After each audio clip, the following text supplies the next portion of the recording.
الله الرحمن الرحيم ومن يعص الله ورسوله ويتعد حدوده يدخله نارا خالدا فيها وله عذاب مهين صدق الله العظيم.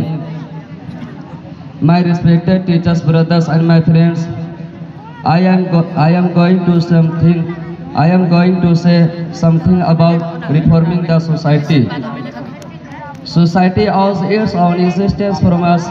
A healthy society comes up when its adherents are nice and live and enjoy freedom. But complete freedom often causes damage. For instance, food is to eat but is nothing others. Food is forbidden.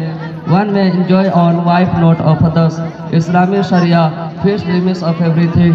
The Holy Quran says, وَمَنْ يَعْصِ اللَّهَ وَرَسُولَهُ وَيَتَعَدَّ حُدُودَهُ يُدْخِلُهُ نَارًا خَالِدًا فِيهَا وَلَهُ عَذَابٌ مُهِينٌ.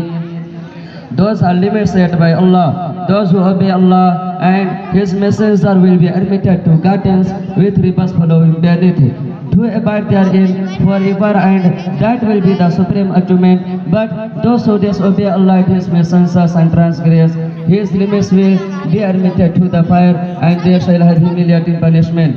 Prophet Muhammad sallallahu alaihi wasallam said, "O people, beware, every king has a hima and hima of Allah on the earth is his illegal forbidden things.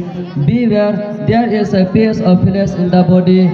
If it becomes good, reform it, the whole body becomes good. But if it gets spoiled, the whole body gets spoiled, and that is the heart. It is unfortunate that today we see evils and vices around us, but do not stop them. Allah says, كنتم خير أمة أخرجت للناس تأمرون بالمعروف وتنهون عن المنكر وتؤمنون بالله. You are the best community that has been raised up for mankind, enjoining what is right, forbidding what is wrong. The Prophet says, whoever amongst you sees an evil, he should try to change it by his hands.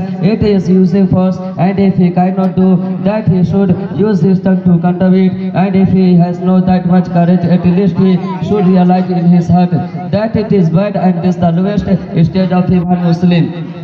Thank you.